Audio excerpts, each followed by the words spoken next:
first. Oh, there we go. All right. Welcome back to our podcast. Just some guys talking about some things.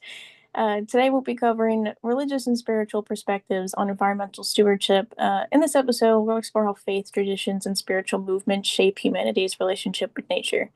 We'll discuss indigenous, Islamic, and Buddhist environmental ethics, along with ecofeminist and Starhawk's reclaiming tradition, ending with how they all have things in common. So quickly, I'll just do a little roundabout name saying. So I'm Alexandria. As Hi, Bella. Julia. Eric. Beatrice?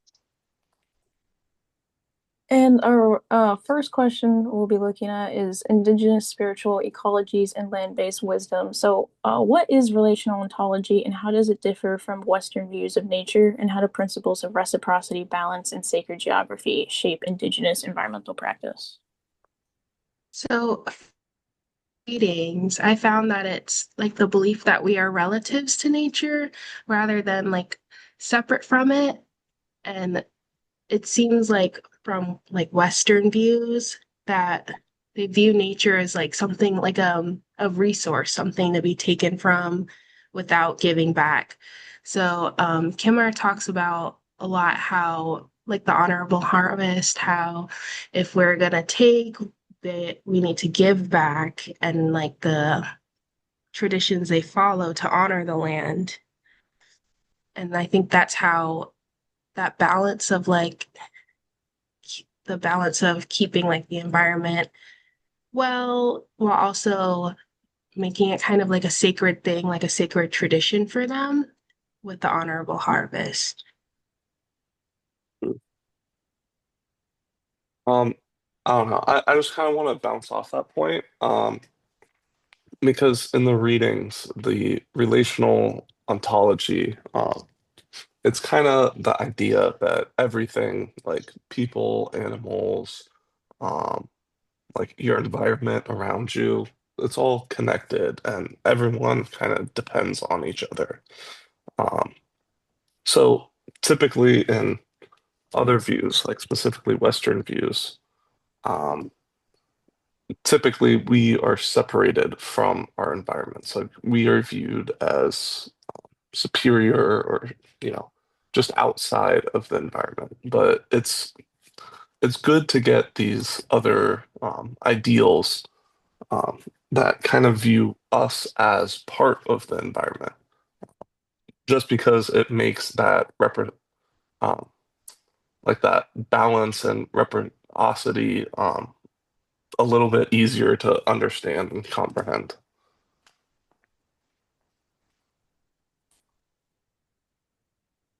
Yeah, I agree. I mean, uh, as we said, the braiding sweetgrass, that was one I was gonna as well as the cow white with the relations, not resources. There's also the Navajo concept of Hosho, which I might be butchering that, um, which means like living in harmony and beauty in all creation. And like maintaining that involves like their ceremonies and a lot of community rituals, which I think also brings their whole community into caring about the environment. Like I like how they integrated it there. But yeah. And also to add something, I also wanted to talk about the seven generations principle, um, because it kind of says that decisions should consider their effects seven generations ahead, like in the future. And I feel like that's kind of the opposite of Western short-term thinking. Um, and also, I don't know if I'm saying her name right, but Winona LaDuke, in her work on environmental justice, she kind of reminds us that you can't eat money, so which means like survival depends on land and water and not profit. Um, so yeah, I'd say indigenous spirituality, it's like it guides sustainable action and like you guys have mentioned, it treats the earth as a relative you care for, not a resource to control.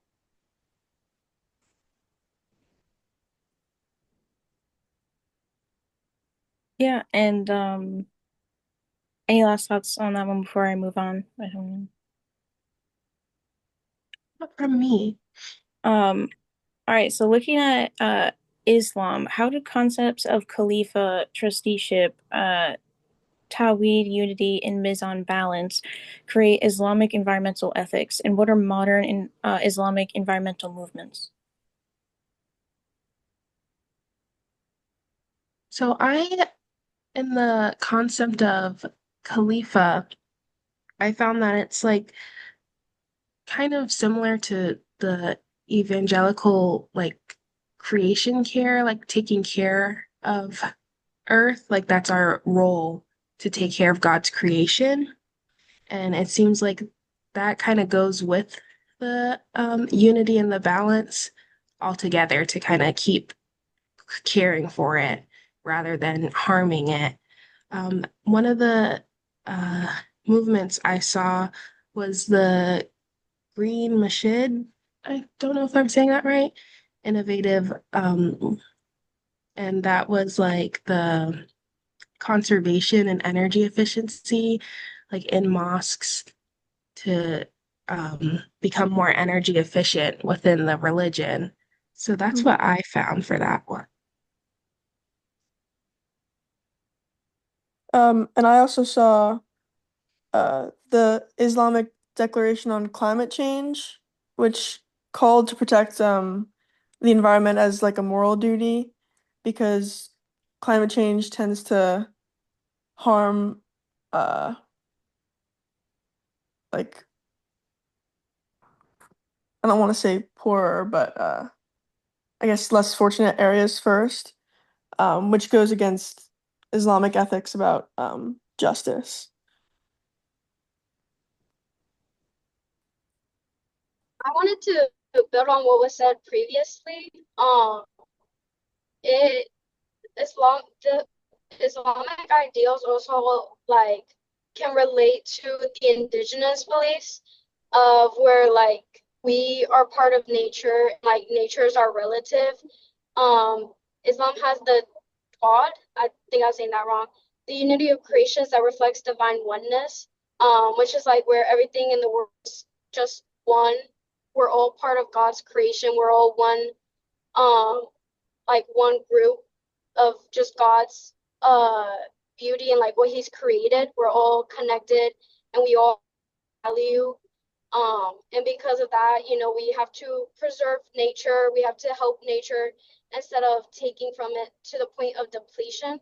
Um, we have to be good stewards of it and we have to protect it because it's part of what God has created along with us. And so along with like us, it has value as well. And we shouldn't just like we see it as something that we own. Bouncing off of that idea, we kind of talked about like the unity and like trusteeship, like stewardship of Islam. But I think one other important one is the balance. Um, so in Islam, they believe that the world is um, almost in like a harmony with one another. So when we as humans don't um, do that stewardship practice, it ends up creating a imbalance within this system. So it's just kind of interesting to think about how not only do they believe in like caring for the environment and that God has entrusted them with this creation, they also believe in active steps like trying to avoid greed or overconsumption, specifically to help the environment. Because throughout this, I found a lot of other religions, they follow along closely to like these three main beliefs. But I think Islam was really the only one that had a core belief around avoiding greed or consumption specifically for the environment. So I just thought that was kind of interesting. and you can see that through some of the movements that they've done too. Um, like they have this one, it's a eco jihad, um, which basically is a peaceful activism to defend the earth and the actions people do. So let's say someone, like some political leader, is not supporting the physical actions that are being taken. Um, that's where this eco jihad group comes in to either protest or, you know, like embolden the idea of that balance in the world. And I just wanted to add on to what you said about overconsumption, because I know they like Ramadan encourages reflection on consumption, and that kind of ties directly into sustainability and being mindful about what we consume and how much we waste. So I just wanted to add that too. Yeah, and also doubling on that. I think part of that comes in the Quran 55, 7 through 9, which it warns against like upsetting the natural equilibrium. Um, Once again, I just thought it was cool that they, like you said, were one of the few religions that have like inbuilt direct. I feel like this is a very direct responsibility over the environment rather than like, I don't know, I feel like a kind of assumed one, which I feel like is more of like the evangelical Christian side. And yeah, I also just want to do a shout out to green Muslims that promote eco-friendly like lifestyles and actually incorporate it into their mosques by adding like solar panels and whatnot, to see that the actual connection being made, like even if they're saying it, they're actually very much doing it as well. Mhm. um but looking at Buddhism and interdependence, how does interdependence and nonviolence shape Buddhist environmentalism? And what is engaged Buddhism and how does it connect spiritually to activism? Yeah, so I see like Buddhism as a very peaceful religion. And I think that's what they're saying with the interdependence and nonviolence, that we all exist together and we shouldn't be harming one another, whether it be like plants or animals, like we should all live kind of in harmony. I think for the engaged Buddhism, it's to be aware. I think they said mind, body, feelings, and environment, to be aware of all the things around you. So if something is being mistreated, that you should be speaking out about it, which I think that directly ties into activism because you're supposed to take action. So if you're seeing like like for example, like there's a big littering problem or something in your area, then you should be taking action directly to be cleaning up or starting an initiative to do it. So I think that's what they're saying with the engaged Buddhism, is to actually participate and not just talk about it. So I think they include that a lot in their religion. Yeah, and with the whole like the world is a web with the interdependence, um obviously that directly links us to being responsible for it. Um and with the like causing no harm to living beings, the no, sorry, my cat just meowed. I'm sorry if you can hear that. Well, I like slightly personal experience here, but I had remembered learning about the monks, and one of my old AP teachers had told me that they bring around a broom and brush in front of them because they wouldn't want to step on any bugs, because even that would be considering disturbing the life. And there's just something like so meaningful and powerful to that, to me, that like even down to the most basic, like something I probably would have never even thought of, like what I'm trampling on even at that moment. So just like that true mindfulness, and how it's translated, I think is pretty cool.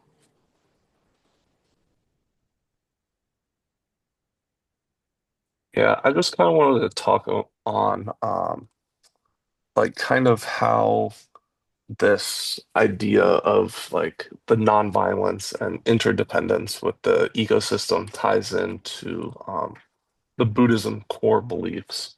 Um, because Buddhism has always been kind of interesting to me because it's like sort of a religion, but more so like a philosophy and of how to live your life.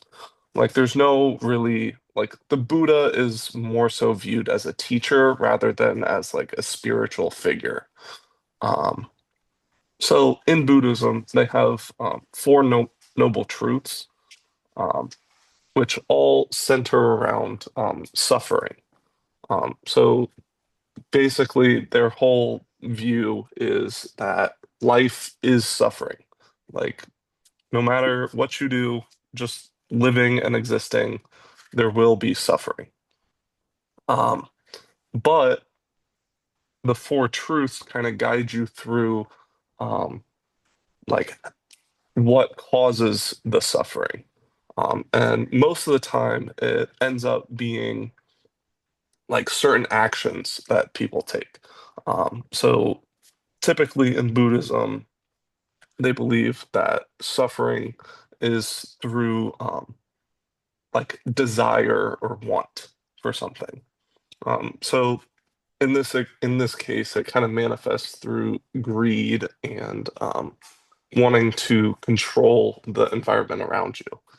Um, so I think it's interesting because again, they have like this idea of like life is suffering, but they also have this thing called the Eightfold Path, which is like steps to not cause more suffering in the world. So, like you were saying, for the monk example of them not wanting to like step on bugs or like anything small like that.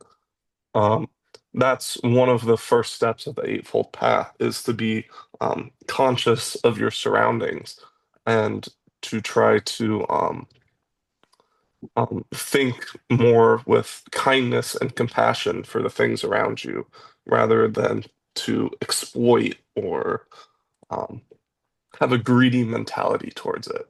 So I think it's interesting how um, not only just in Buddhism, but kind of in environment or religious practices in whole, their kind of core beliefs tie like very closely into environmental concerns. Um, and I just think it's interesting how we can see certain aspects in like indigenous groups, Buddhism, Islam, like all of these religions, like from all across the world, are still very closely connected with their core beliefs and environmental stewardship.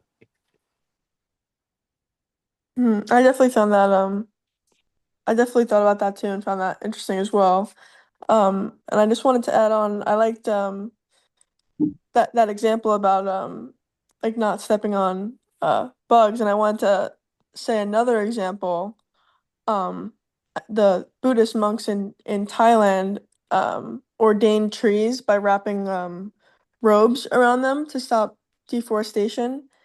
So that's like another example that kind of shows that engaged Buddhism is uh a peaceful, like it's peaceful, but it's also like a powerful protest, and it turns environmental protection into a spiritual act as opposed to like a political one.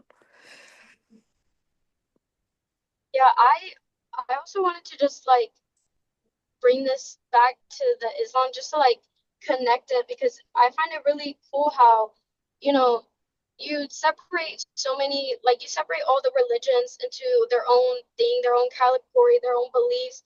But when you really think about it and you like break it down, so many religions have the same beliefs and like the same basis.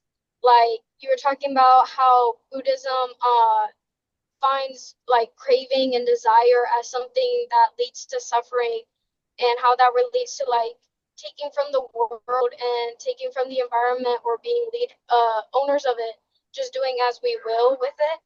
Um, and I thought that was really cool of how that connected to like the Islamic belief that uh we shouldn't be like over consuming, and that we should take only like what we need, and we should be really mindful of the environment because we're stewards of it. And also how it connects to like the indigenous beliefs even of 7 generations, where we have to think about the people that are going to come to this world instead of just thinking of the now, and how the environment is part of like part of us, and so we have to take care of it rather than just taking and taking um without a second thought.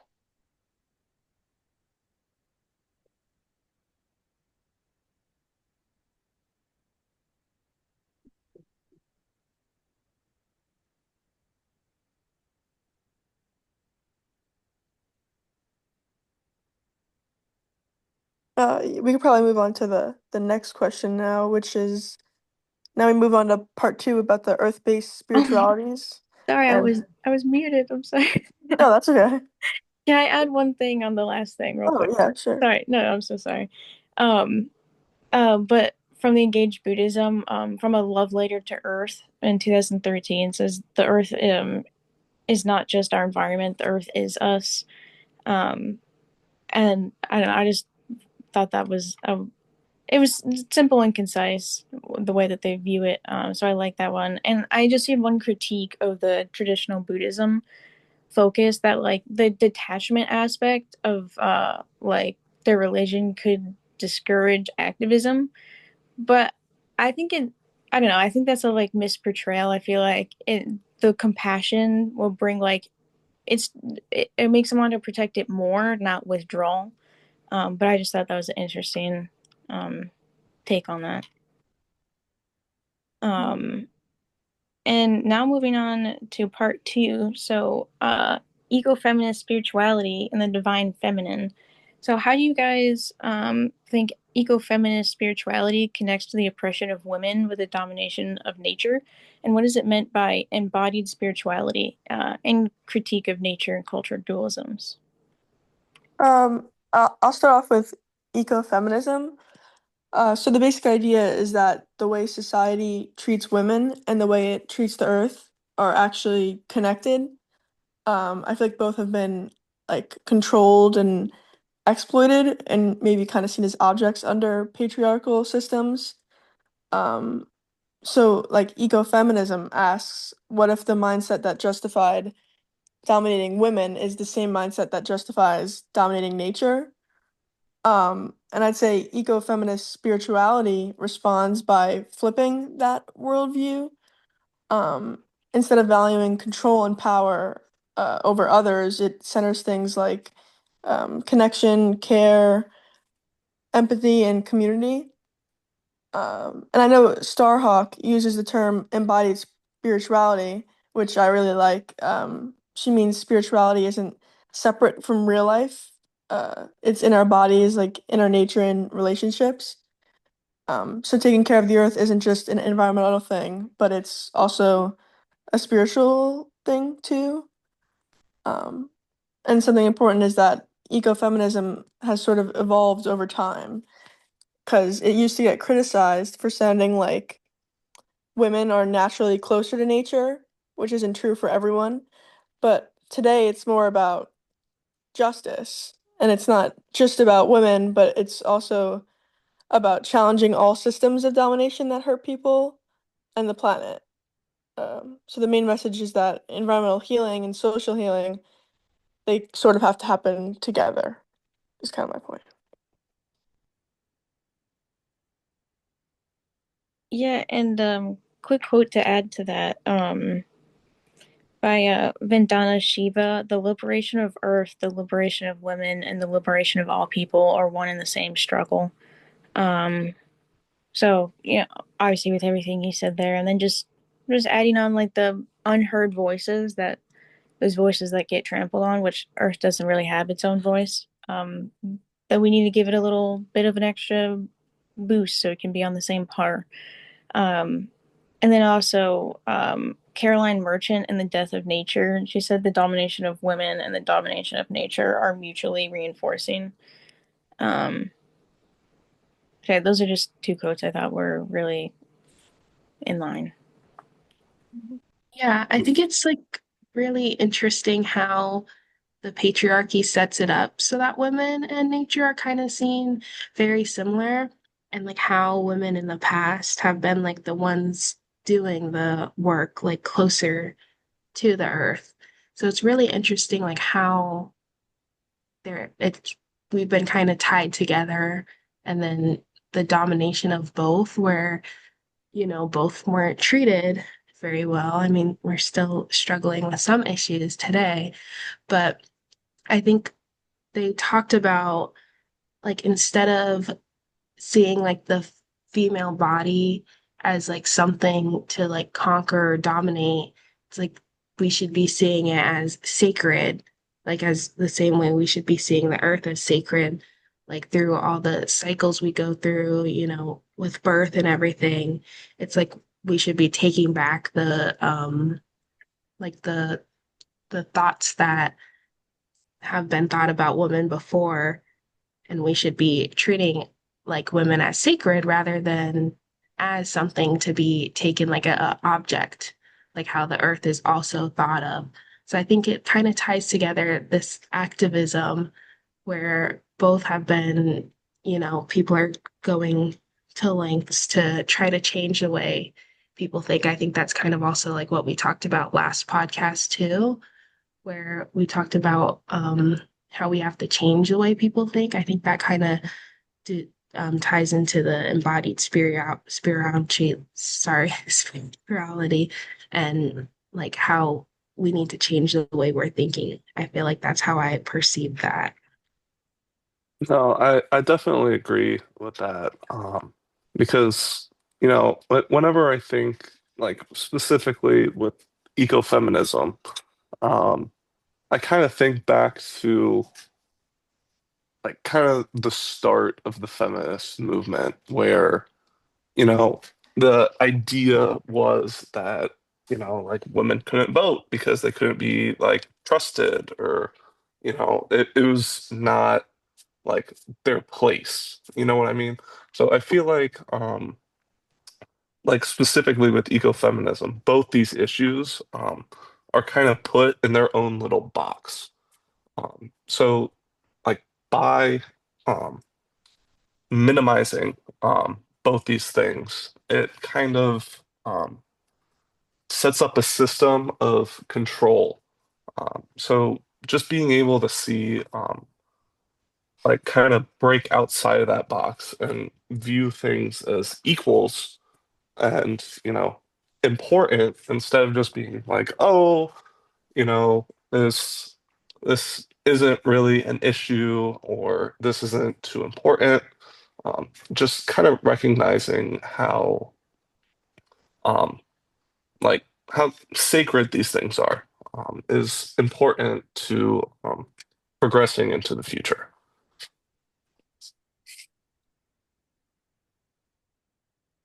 Yeah, and then moving on to Starhawk and the reclaiming tradition. So, how does Starhawk integrate feminist witchcraft with environmental activism, and what is the significance of rituals, resistance, and earth activist training?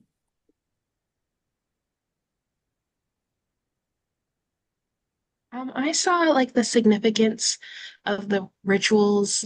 I think it was saying that activism defends the body of the earth. So I kind of saw that as, it's like how we talk about in the religion, like how humans are supposed to take care of the earth.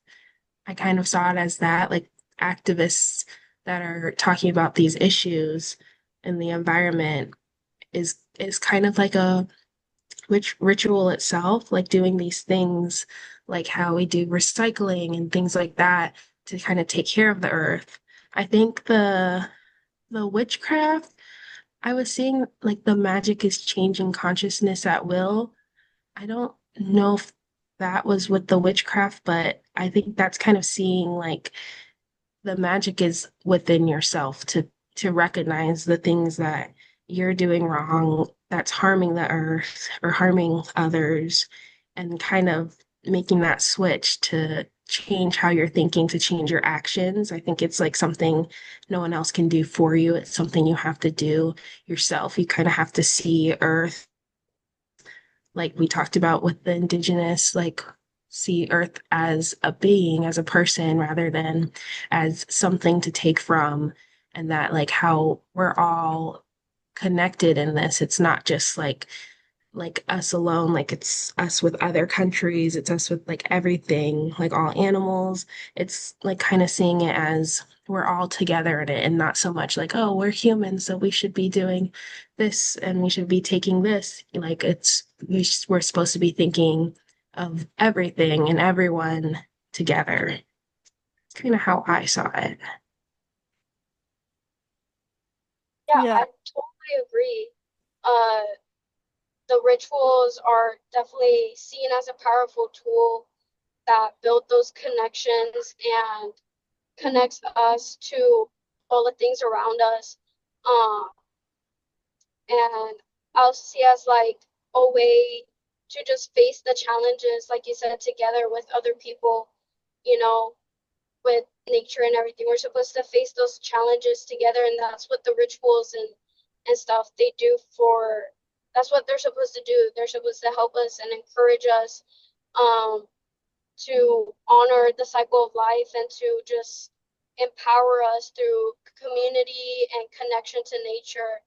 Um, and I think that's really, really beautiful because a lot of the time we're just divided between ourselves and between like uh what to do with nature and like who's responsible for the damages and stuff. So I think that the rituals are really important, and the way that she views them and explains them is a way that I think we should start thinking of them. And what I really appreciate about Starhawk too is that um her activism doesn't really come from a place of like anger. It comes from care and connection. She isn't just against like pollution or corporate greed, but she's also helping people build alternatives and practice sustainable ways of living. Um, like her message is that environmentalism shouldn't just be about fighting, but also about protecting what we love and creating new possibilities. So I feel like she's just one of the strongest voices connecting earth-based spirituality with real environmental action, I'd say. Yeah, because when I was looking over this, I saw environmental witchcraft and I was a little, I don't know, kind of put off, I guess.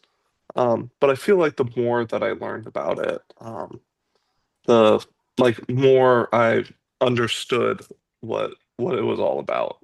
Um, because it, like to me, like all the rituals and all this other stuff, I don't really see that um like physically progressing an issue, if that makes sense.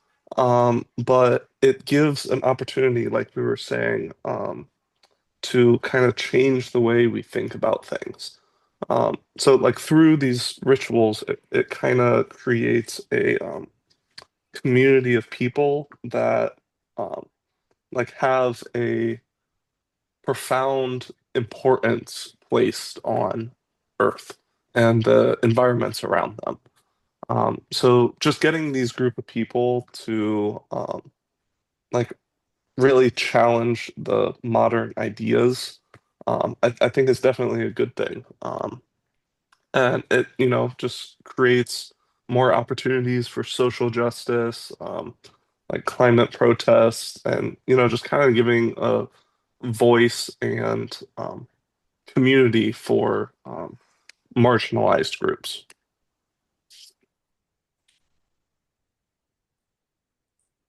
Yeah, can I add on something you said, Eric, about the rituals?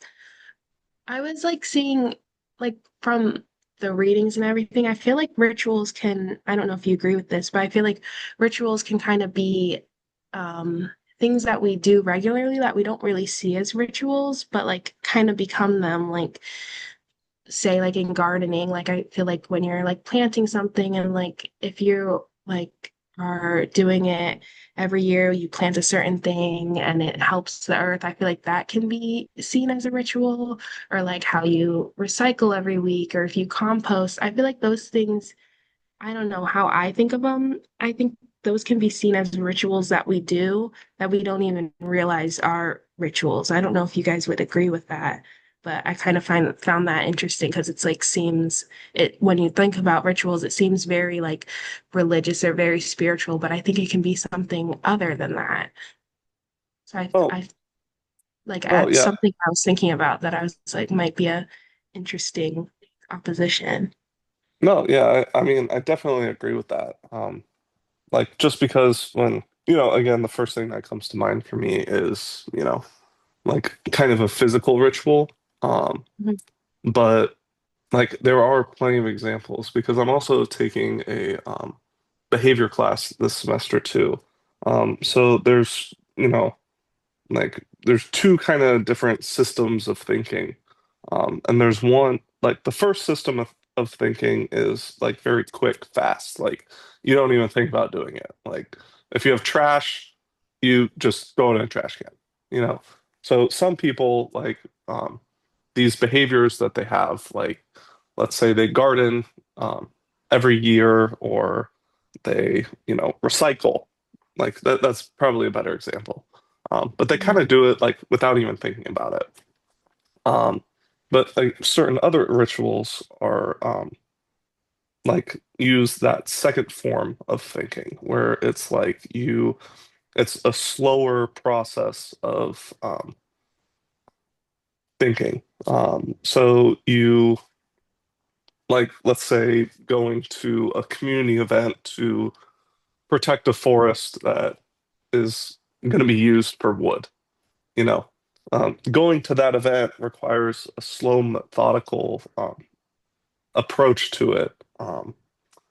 So I don't know because again, both rituals are like I just think it's interesting how both rituals can be either like an automatic thing that you don't even think of, um, but I think specifically with Starhawk and all these other religions, I feel like they're actively trying to engage that second form of thinking um, to kind of make you and others actively think about like what's happening around them and kind of dive deeper rather than this automatic system that we just kind of grow accustomed to. That's a really cool deep analysis. And to add on that, just something that just uh, clicked with me that I thought was kind of cool. One of the quotes I had that Starhawk had said was, "The goddess does not rule the world; she is the world." And I was like, I feel like I just said that. And that was the other quote that I had said from Buddhism: "Is the earth is not our environment; the earth is us." And I thought it was really interesting that again across like cultures and concepts, we're ending up kind of at the same place, which I think is um I don't know. I feel like cool isn't the word I'm looking for, but I don't know. It feels like it deepens the I don't know the meaning to me a little bit. Mhm. Um, and with what you were saying with the rituals, yeah, like I feel like there's another really good point that rituals can be personal, and just because they're personal doesn't make them any more or less valuable than religious ones can be. But a lot of times they go unnoticed because we're used to them. But um, being aware of that, I don't know, super cool.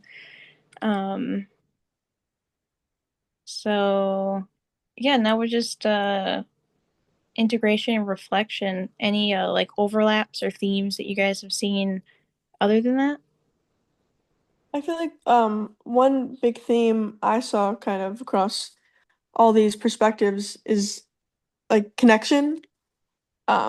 Like Kimmerer's reciprocity, Islam's balance, with Buddhism, compassion, or even like Starhawk's care. They all agree that humans aren't separate from nature, but we're instead a part of it. And when you actually live like that, it kind of changes everything about how you act. And it makes it less about control and more about relationship. So that's kind of what the big theme that I saw is definitely connection. Yeah, I see connection too a lot. I think also it feels like a lot of the religions are very similar in how they view like environmentalism, but it's not like it's being said in different ways. So I think like a lot of them are basically emphasizing whether those in the religion practice it, I don't know, but the concept of we are supposed to be taking care of the earth and not so much harming it. And like you said, like we're supposed to be connected with everything and everyone. So I agree with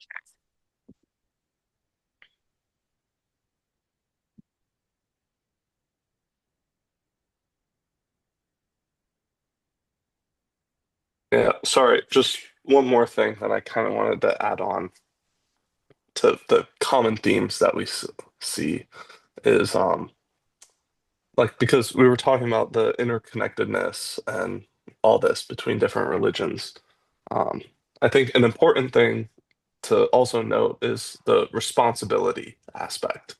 Um, so, like for example, in Islam, they have the balance aspect that is kind of a call to action.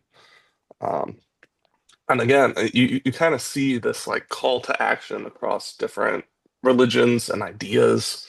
Um, so not only are we changing the way we think, um, it's also interesting to see how different religions try to change the way that we act towards the environment and our ideals as well.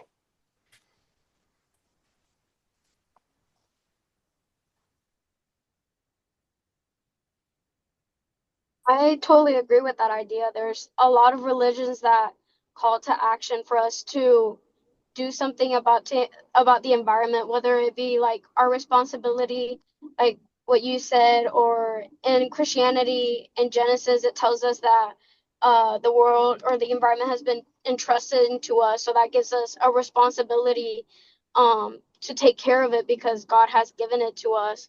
So I definitely think that's an overlapping idea in a lot of different religions that we have a responsibility or like a duty to take care of what has been given to us and to just to just take care of it and to not damage it because that's what God like wouldn't want us to do. And if we damage it, then we're damaging ourselves with that cause and effect thinking.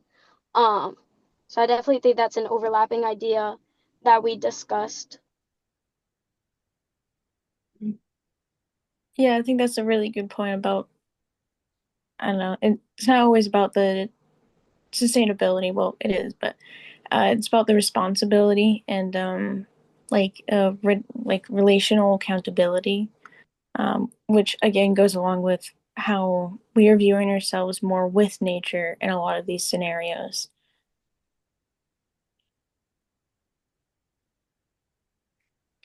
Uh, any last comments or thoughts on that? No. All right, well, thanks for joining us today as we explored some of the sacred environmental stewardship practices, whether through scripture, meditation, or ritual. Basically, remind us that ecological care is a calling and all of it matters. So, thank you guys, and I hope you have a good day. Thank you.